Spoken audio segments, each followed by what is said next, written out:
छोटी सी आवाज वक्त से पहले किस्मत से ज्यादा कैसे कमाए, ये तो हर पल चैनल पर हम आपको बताते हैं।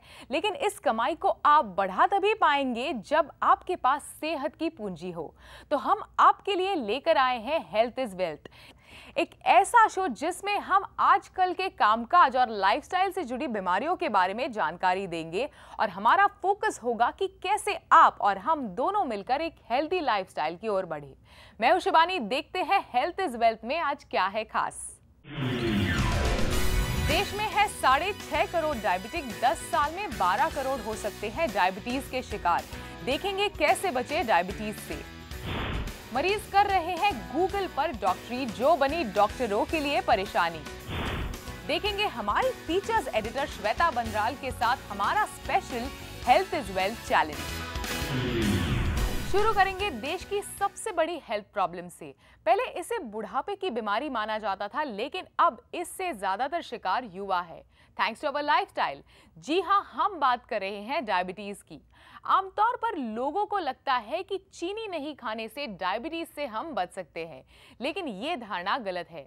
कविता बता रही है कि आखिर क्या है ये बीमारी। भारत को दुनिया का डायबिटीज कैपिटल कहा जाता है, क्योंकि चीन के बाद सबसे ज्यादा भारतीय ही डायबिटीज के शिकार है और इसमें बड़ा हिस्सा युवाओं का है।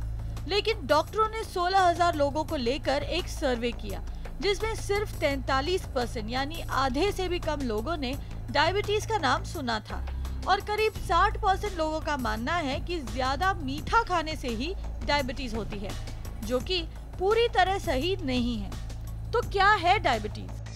डायबिटीज में जो है, हमारा शरीर खाने को पूरी तरह से प्रोसेस नहीं कर पाता है, उसे एनर्जी बनाने में नाकाम रहता है। कैसे होता है ये? हम जो खाना खाते हैं उसे शरीर प्रोसेस करता है और उसके बाद हमारे सेल्स इसे एब्जॉर्ब करते हैं। अब खाने का एक हिस्सा है ग्लूकोज या शुगर, जिसे सेल्स सीधे तौर पर एब्जॉर्ब करने में नाकाम होते हैं। शुगर के लिए सेल्स का दरवाजा खोलने वाले चाबी का काम जो है इंसुलिन करता है। इंसुलिन पैनक्रियास में बनता है, ये एक तरीके का हार्मोन है। यही इंसुलिन जो है शुगर को ठीक तरह से प्रोसेस करता है, जिससे सेल्स इसे एब्जॉर्ब कर पाती है। अब जब शरीर में इंसुलिन कम बनता है किसी वजह से, या शरीर इसे ठीक तरीके से इस इंसुलिन का इस्तेमाल नहीं कर पाता है, तो खून में जो है शुगर या ग्लूकोज की मात्रा बढ़ जाती है और इसी को टाइप 2 डायबिटीज कहते हैं। यानी कि इसे चीनी की बीमारी कहना गलत होगा। तो कैसे बचे डायबिटीज से, कैसे बीमारी को बेहतर मैनेज करें, चर्चा करने के लिए हमारे साथ है जाने माने एंडोक्रिनोलॉजिस्ट डॉक्टर आनंद गोकानी। स्वागत है आपका हमारे शो में। सबसे पहले मुझे आपसे जानना है कि डायबिटीज के क्या क्या सिम्टम्स है। डायबिटीज का जो मुख्य प्रॉब्लम है, जहाँ शक्कर बढ़ती है खून में, ये शक्कर के बढ़ने की वजह से जब वो एक सीमा पार कर जाती है 180 मिलीग्राम के ऊपर, तब वो किडनी गुर्दा उसे संभल नहीं पाता है और ये शक्कर फिर उभर के पेशाब में चली जाती है। जब शक्कर पेशाब में चली जाती है तो साथ में पानी भी खींच जाती है, तो इस तरह से पेशाब की मात्रा बहुत ज़्यादा बढ़ जाती है। तो बार बार पेशाब जाना ये डायबिटीज़ का सर्वोत्तम और सर्वप्रथम चिन्ह है। और उसके बाद जब इतनी पेशाब होती है तो शरीर का पानी कम हो जाता है और जब शक्कर इतनी वेस्ट होती है तो हम इसे इस्तेमाल नहीं कर सकते हैं। तो और 2 चिन्ह उभर आते हैं, उसमें है प्यास ज़्यादा लगना और भूख ज़्यादा लगना। और इनकी वजह से शरीर का वज़न कम हो जाना, इन्फेक्शंस का शिकार बन जाना और धीरे धीरे अपने शरीर के अवयव का कमज़ोर हो जाना, ये भी एक तरह के चिन्ह है जो ये पहले 3 चिन्हों की वजह से है। डॉक्टर, बताया जाता है डायबिटीज़ महज एक बीमारी नहीं है, ये एक तरह का सिंड्रोम है। तो इसका असर दूसरे ऑर्गन्स पर कैसे पड़ता है? मुख्य असर होती है आँखों पे, किडनीज पे, गुर्दे पे, पैरों की और हाथों की ज्ञान तंतुओं से नर्व्स को उसकी खराब असर हो सकती है और हृदय पे। और ये सब अवयवों को जो बीमारी पैदा करने की जो मूल वृत्ति है वो है कि अपने शरीर की आर्टरीज जो है वो ब्लॉक होने लगती है। दवाइयों के अलावा खान पान में किस तरीके का सुधार लाकर डायबिटीज़ को अच्छे से मैनेज कर सकते हैं? 50 साल पहले या 100 साल पहले अपने खान पान की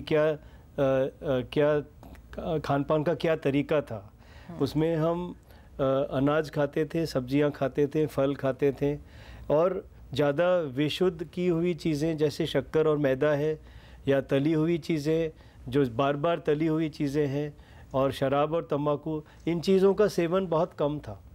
तो उस वक्त डायबिटीज़ न होने के बराबर थी। एक परिपूर्ण खुराक जिसमें कार्बोहाइड्रेट्स, प्रोटीन्स, फैट्स, उसके साथ साथ विटामिन्स और मिनरल्स, फाइबर और वाटर, ये सब चीज़ें एक साथ मौजूद है।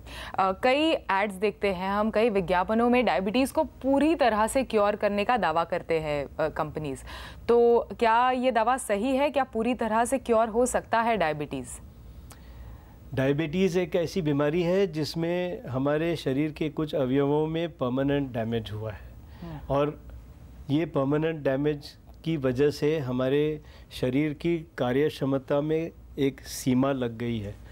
तो हम इस सीमा के अंदर बहुत अच्छी तरह से जी सकते हैं और इस सीमा के अंदर रहना मतलब कंट्रोल से जीना।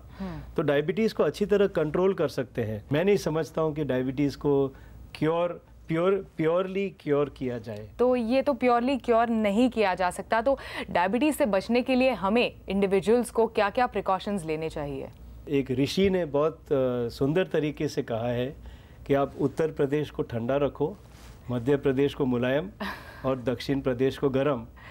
अगर हम दिमाग को ठंडा रखें, पेट को मुलायम, कम खा के, सीमित खा के, अच्छा खा के, और पैरों को हमेशा वर्जिश से गर्म रखें, तो डायबिटीज़ नहीं होगा। Fabulous, thank you so much, thanks for speaking to us. Pleasure. Health is wealth में अभी वक्त है छोटे से ब्रेक का। आगे देखेंगे कैसे मरीजों की गूगल पर डॉक्टरी करने के ट्रेंड ने परेशान कर रखा है डॉक्टरों को।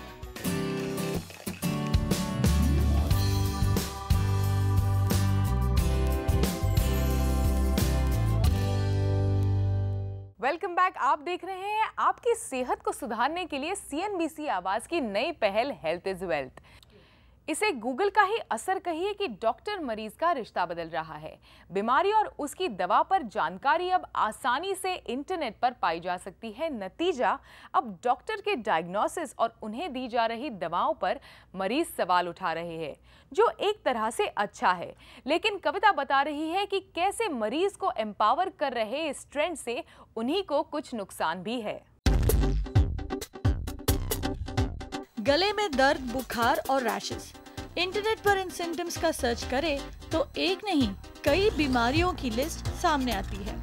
स्कारलेट फीवर हो या लैरिंजाइटिस, इसका इलाज भी आपको इंटरनेट पर ही मिल जाएगा। यही नहीं, हर दवा का साइड इफेक्ट आप ऑनलाइन ढूंढ सकते हैं। यहाँ तक कि कुछ साइट्स पेमेंट करने पर डॉक्टर से बिना मिले ऑनलाइन कंसल्टेशन भी करा देते हैं। मरीज भी आजकल बीमारी में पहले ऑनलाइन सर्च करने लगे हैं, जिसके बाद वो डॉक्टर के पास जाते हैं, और इन्हीं बातों ने आजकल डॉक्टरों की नींद उड़ा रखी है। इसके एक्सट्रीम देखना चाहें तो कई पेशेंट विल फील कि नहीं, ये डॉक्टर ने सही ट्रीटमेंट नहीं दी, ये अच्छा नहीं है, मैं दूसरे डॉक्टर के पास जाऊं। या कई टू दी एक्सट्रीम ऐसे भी एग्जांपल्स में कि वो इंटरनेट का प्रिंट आउट लेके, डॉक्टर का प्रिस्क्रिप्शन का प्रिंट आउट लेके they would want to go and consider legal advice. Doctor इस ट्रेंड को गूगल डॉक्टर कहते हैं, और ऐसा नहीं है कि ये सिर्फ बड़े शहरों का ट्रेंड है। हाल ही में हुए फिजिशियन डिजिटल आउटलुक सर्वे 2014 के मुताबिक छोटे शहरों के मरीजों के बीच भी गूगल डॉक्टर से प्रिस्क्रिप्शन लेने की आदत बढ़ रही है। इप्सोस हेल्थकेयर और रूडाफिन के मेट्रो और छोटे शहरों के 650 डॉक्टरों के सर्वे में 50% डॉक्टरों का कहना है कि ऑनलाइन मिल रही इंफॉर्मेशन से कंसल्टिंग में उन्हें दिक्कतें हो रही हैं। वजह ये कि डॉक्टरों ने पाया कि 44% मरीजों के पास जरूरत से ज्यादा मेडिकल इंफॉर्मेशन है। यही नहीं, 37% मरीज अपने आप को एक्सपर्ट मानने लगे हैं, और 38% मरीज ऐसे आते हैं जिनके पास उनकी बीमारी और उसके लक्षण को लेकर गलत इंफॉर्मेशन है। हालांकि फिर भी डॉक्टर पूरी तरह से गूगल डॉक्टर के खिलाफ नहीं है। पेशेंट्स को हम कहते हैं कि आप जो भी आपके सिम्टम्स हैं, जो भी आपके प्रॉब्लम्स हैं, आप वो सब प्रॉब्लम्स लेके डॉक्टर के पास जाओ। अगर हम जानते हैं कि ये प्रॉब्लम है, फिर हम उसका इलाज करेंगे और उसी टाइम पे हम पेशेंट को बोलते हैं कि हमारे हिसाब से ये प्रॉब्लम है, आई थिंक आप ये सर्च करो, इसके ऊपर आप पढ़ लो, तो आप मैनेजमेंट बराबर समझ लें। समस्या ये है कि इंटरनेट पर इंफॉर्मेशन ओवरलोड है, खासकर सेहत, बीमारी, दवा और इलाज को लेकर, और इसमें से ज्यादातर जानकारी वेरीफाइड नहीं है। हर मरीज अलग होता है, इसलिए डिस्कशन फोरम और ब्लॉग्स पर मिल रही जानकारी को सही मानना ठीक नहीं है। इसी वजह से ऑनलाइन कंसल्टेशन या सेकंड ओपिनियन लेना भी सही नहीं है। फार्मास्यूटिकल कंपनियां भी इंटरनेट पर बीमारी की जानकारी देती है अपने प्रोडक्ट बेचने के लिए, इसीलिए ये जानना जरूरी है कि कौन सी वेबसाइट आपको सही और अनबायस्ड जानकारी दे रही है। डॉक्टर्स भी चाहते हैं कि आपके पास अपनी बीमारी के बारे में ज़्यादा से ज़्यादा जानकारी हो, ताकि आप उसके इलाज में उनका बेहतर साथ दे पाए, लेकिन इसके लिए ज़रूरी है कि आपके पास सही जानकारी हो। इसलिए डॉक्टर्स भी रेकमेंड करते हैं कि आप कोई ऐसी वेबसाइट की मदद लें जो कोई ऑर्गेनाइजेशन चलाता हो, या जो कोई मेडिकल एसोसिएशन से जुड़ा हो, या फिर कोई ऐसा वेबसाइट जो कोई मेडिकल कॉलेज या यूनिवर्सिटी चलाता हो। और हाँ, कभी भी पैसे देकर जानकारी ना लें। हेल्थ इज वेल्थ में अभी वक्त है छोटे से ब्रेक का। आगे है हमारा special health is wealth challenge.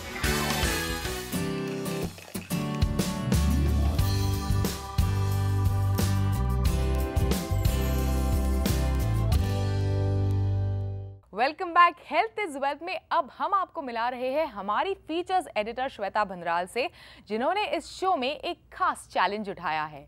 आने वाले 13 हफ्तों में श्वेता अपना लाइफस्टाइल बदलेगी, अपने काम और घर किसी को भी कॉम्प्रोमाइज किए बिना अपने लिए वक्त निकालेंगी और अपना वजन घटाएंगी।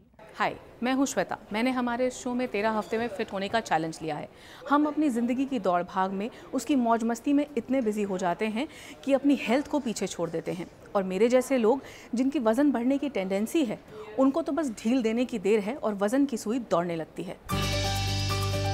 मेरा दिन शुरू होता है सुबह 7 बजे और अपनी बेटी को स्कूल छोड़ने और घर के सुबह के काम निपटाकर मैं ऑफिस पहुंचती हूं, और यहां से घर के लिए वापसी होती है रात के 10 बजे।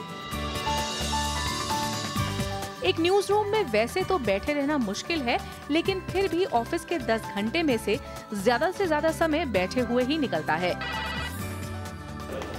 मुझे खाने का बहुत शौक है और ये मेरी ड्रेस देखकर पता लग जाता है। ऐसे शेड्यूल में एक्सरसाइज ना करने के कई बहाने हमेशा मेरे पास रहते हैं, जिसमें सबसे बड़ा है स्ट्रेस, फिर चाहे वो काम का हो या घर का। लेकिन मोटापा इस स्ट्रेस को बढ़ावा देता है, ये मुझे पता तो था, लेकिन मेरी नींद तब खुली जब पिछले दिनों छुट्टियों में मैंने साइकिलिंग की और शुरू के 5 मिनट में ही मेरी सांस जवाब देने लगी। तब मैंने ठाना कि इस स्ट्रेस को हराने के लिए, पूरी नींद सोने के लिए और अपनी लाइफ को सही से मैनेज करने के लिए सबसे पहले फिट होना जरूरी है। तो मैं आई हूँ जेजी's fitness centre which is in Santa Cruz in Mumbai. यहाँ पे शालिनी है। शालिनी के पास मैं इसलिए आई हूँ क्योंकि शालिनी बहुत एक्सपीरियंस्ड है और पहले भी मैं इनके साथ अपना वेट लूज़ कर चुकी हूँ, और क्योंकि मेरा लाइफस्टाइल ऐसा है कि मेरा वेट बार बार गेन हो जाता है because when I don't exercise obviously, तो इसलिए वेट गेन की प्रॉब्लम मुझे बार बार होती है। And she is an expert, तो मैं शालिनी से ही जानूंगी कि कैसे अब जो एक एक्सट्रीम पे चला गया है वेट, उसे कंट्रोल किया जाए। Shalini, what am I supposed Shweta, first of all, तो welcome back. It's always nice to see you, that smile. And सबसे पहले I must congratulate you कि आपने ये डिसीजन तो लिया कि आपको वापस आना है, वेट लूज़ करना है। नहीं तो लोग सोचते रह जाते हैं और टाइम निकल जाता है। तो आपने कितने महीने से एक्सरसाइज नहीं की है, कुछ भी नहीं किया है? एक्सरसाइज मतलब वो एक्चुअली कुछ भी नहीं किया है जैसा ही है, क्योंकि बीच में कभी 1 महीने कर ली, फिर 1 महीने योगा कर लिया, फिर कुछ हो गया। But it's been 7 years in total. 7 years in total. So don't ask me 7 days and 5 kgs please. 7 years जरा याद रखना. Let's go safe, steady and pace ourselves. So what I'm planning is 2.5 kgs initially in a week, not 5 kgs in a week, and with as much food as your body requires so that you don't get hunger pangs, and 1 hour to 1.5 hour of exercise. और Zumba, मसाला भांगड़ा, ये सारी activities हम 15-20 दिन बाद करेंगे when your body opens up little bit. In terms of diet मुझे क्या क्या, बिकॉज ऑब्वियसली इतने साल से एक्सरसाइज नहीं करी तो ऑब्वियसली कोई डाइट भी फॉलो नहीं करी है। श्वेता, सबसे पहला आपको बाहर का खाना बंद कर देना है। Home cook simple food, simple खाना खाओ, हाई प्रोटीन, बाहर का नहीं, तला हुआ नहीं, मीठा नहीं। ये 3 चीज़ आप अगर बंद कर दोगे ना तो आधी प्रॉब्लम तो वहीं सॉल्व हो जाएगी। अभी अगर आप 6 कप चाय पी रहे हो दिन के, 6 कप चाय में अगर 1 कप चाय में 1 चम्मच शुगर डाल रहे हो तो 6 चम्मच शुगर तो वहीं आ गई, और 1 चम्मच में 30 कैलोरीज तो होती हैं। तो इतना छोटा छोटा भी हम लोग कट करेंगे ना तो काफ़ी कट हो जाएगा। तो आप जैसे सुबह आप कितने बजे उठते हो? अराउंड 7। फिर क्या खाते हो? ग्रीन टी प्लस 2 मारी बिस्किट्स। तो ग्रीन टी रखो, मारी बिस्किट हटा दो। फिर देन अराउंड 11 ब्रेकफास्ट। हाँ, तो अब ये 7 से 11 तक का टाइम ना बहुत ज़्यादा हो गया, 5 घंटे बॉडी के लिए। हम लोग क्या करेंगे, एज़ फार एज़ पॉसिबल 3-3 घंटे में कुछ खा लो, कुछ भी खा लो। एक फ्रूट भी चलेगा, सोया नट्स भी चलेंगे, सोया मिल्क का एक टेट्रा पैक भी चलेगा, लेकिन इतना गैप मत रखो, क्योंकि क्या होएगा फिर आप 7 बजे ये खाया, 11 बजे इतनी भूख लगेगी कि आप क्वांटिटी वाइज बहुत ज़्यादा खा लोगे। So let's cut the quantity and eat frequent meals. तो 7 बजे सिर्फ ग्रीन टी पिया ना, और आप 8:30 बजे कुछ ब्रेकफास्ट कर लो, 8 साढ़े 8 बजे, ठीक है। ब्रेकफास्ट में stick to oats, best thing is oats, क्योंकि वो आपको बहुत देर तक सेटिस्फाइड रखते हैं, ठीक है। इसको लो ग्लाइसेमिक इंडेक्स कार्ब्स बोलते हैं। बहुत देर तक आप पेट भरा रहेगा, उसको डाइजेस्ट होने को भी टाइम लगता है, और डाइजेस्ट करने के लिए भी ना बॉडी को कैलोरीज बर्न करनी पड़ती है। दलिया भी चलेगा, लेकिन आई वुड प्रेफर ओट्स। अब जिस दिन ओट्स नहीं है ठीक है दलिया खा लो, उस दिन ठीक है मल्टीग्रेन टोस्ट भी चलेगा with eggs, egg whites, 4 egg whites with toast भी चलेगा। दूध 1 कप स्किम्ड, दूध तो पीना ही है बिकॉज कैल्शियम प्रोटीन वहाँ से आएगा आपका, ठीक है। और एक या 2 फ्रूट्स खा लो, ये आपका ब्रेकफास्ट हो गया। फिर 11 साढ़े 11 बजे जब थोड़ी सी भूख लगने लगे तो फिर एक फ्रूट खा लो। फ्रूट तो आप बैग में कैरी कर सकते हो। उसके बाद अराउंड 1:30 आपका लंच का टाइम होएगा, जो आप घर से कैरी करके लेकर जाओ। सिंपल 2 रोटी वेजिटेबल, 1 ग्लास छाछ नहीं तो 1 कटोरी कर्ड, ठीक है। फिर ये हो गया आपका 1 या 1:30 के बीच में। 4 बजे करीब आप यहाँ पे वर्कआउट करने आ रहे हो, तो बस फिर उतना रखो, उतना गैप चाहिए। तो वर्कआउट के पहले 1 cup green tea P low. फिर आपका 4 से 5 साढ़े 5 तक वर्कआउट है। उसके बाद कुछ खाओ, क्या खाओगे? सोया नट्स विद सैलेड खा सकते हो, या 1 कप दूध पी सकते हो कॉफ़ी डाल के, if you want something like that. Will workout, या क्योंकि आप ऑन द गो हो कि आप क्या क्या कैरी कर सकते हो घर से, या क्या आपको चाहिए। सो प्रोटीन्स में I can have chicken and everything, chicken, fish, eggs. I would prefer आप अगर 4 एग वाइट्स फिर से खा लो, बॉइल्ड एग वाइट्स। नट्स खा सकते हैं, लेकिन नट्स में क्या है, फैट भी ज़्यादा होता है। और nuts I would prefer you to eat in the morning. 8 almonds खा लिए, ठीक है, not towards the latter half of the day. क्या करना है हमको, टेपर डाउन करना है towards the latter half of the day. And then your dinner which is vegetables, बड़ा बोल सैलेड का, बड़ा बोल सूप का। Soup can be your chicken soup, it can be your vegetable soup, it can be your tomato soup, whatever you want. And 1 glass of छाछ again, और 1 कटोरी of curd. दही सारे 3 time खा सकते हैं, तीनों time? You can, yeah. See, I don't want to cut off your milk products because milk से कैल्शियम मिलती है। सो वो सब भी ध्यान रखना है कि आपका कैल्शियम रिक्वायरमेंट पूरा हो रहा है, आपका प्रोटीन रिक्वायरमेंट पूरा हो रहा है, विटामिन मिनरल्स पूरे मिल रहे हैं। So that is why I said strict diet में नहीं देने वाली हूँ। तो मैं आपको एक डायरी दे रही हूँ, उसमें आपको अपना फूड लॉग मेंटेन करना है। सो आप कितने बजे उठे, फिर क्या खाया, पूरा डे टू डे का लिखो, ठीक है। और रोज़ फिर हम आपका वेट भी लेते जाएंगे एवरी डे। तो यहाँ पे डेट है, एक्सरसाइज और बिफोर, एक टाइम पे लेंगे, या तो रोज़ आफ्टर एक्सरसाइज या रोज़ बिफोर एक्सरसाइज, क्योंकि हमको रिलेटिव देखना है। वेट चेंजेस हो जाते हैं बिफोर एक्सरसाइज और आफ्टर एक्सरसाइज में, तो एक ही बारी लेंगे। उससे क्या होगा, डे टू डे कितने ग्राम्स जा रहा है ना पता चलता जाएगा। प्लस ज़रा दिमाग पे टेंशन भी रहेगी, आज गया आज नहीं गया। हाँ, so it's like tick tock, the clock is ticking. या इट्स लाइक सर पे डंडा रख दिया है मैंने, और ये डायरी आपको रोज़ चेक करानी है, होमवर्क है। Okay, thank you, Shalini, and see you tomorrow. Yeah. Shweta के हेल्थ इज वेल्थ चैलेंज को ट्रैक करने के लिए आपको हर वीकेंड हमारे शो का इंतजार नहीं करना होगा। आप इसे रोजाना @SBhandral पर भी फॉलो कर सकते हैं। हेल्थ इज वेल्थ का ये पहला एपिसोड आपको कैसा लगा और क्या क्या आप इस शो में देखना चाहते हैं, CNBC आवाज के फेसबुक पेज पर हमसे जरूर जुड़े और बताएं। गुड हेल्थ के साथ हमारे वीकेंड डेट को लेकर हम फिर हाजिर होंगे अगले हफ्ते। उम्मीद है आप भी जुड़ेंगे, क्योंकि जो फिट है वही हिट है। अगले हफ्ते प्रियंका चोपड़ा से जानेंगे उनका फिटनेस मंत्र। जरूर देखिए हेल्थ इज वेल्थ।